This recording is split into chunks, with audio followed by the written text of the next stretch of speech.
जर व्याजाचा दर 18% ऐवजी 22% ठेवला तर 5 वर्षाचे व्याज 4,000 रुपये जास्त मिळते, तर मूळ रक्कम काढा असा प्रश्न विचारलेला आहे।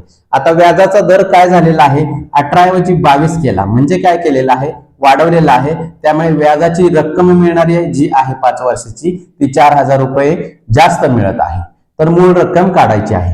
आता याच्यासाठी सूत्र आहे बघा, मूळ रक्कम बरोबर व्याजातील फरक भागिले दरातील फरक गुणिले 100 भागिले वेळ। आता याच्या सूत्रामध्ये आपण ह्या संख्या टाकायच्या आहेत।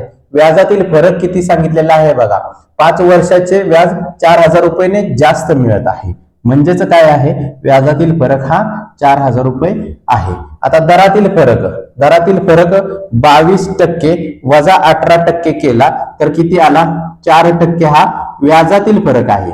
इथे 18% आणि 22% ह्या दोघांचा जर फरक काढला तर किती आला, 4% आलेला आहे, म्हणून 4 घेतले गुणिले 100 भागिले वेळ किती आहे, वेळ ही 5 वर्षाची दिलेली आहे।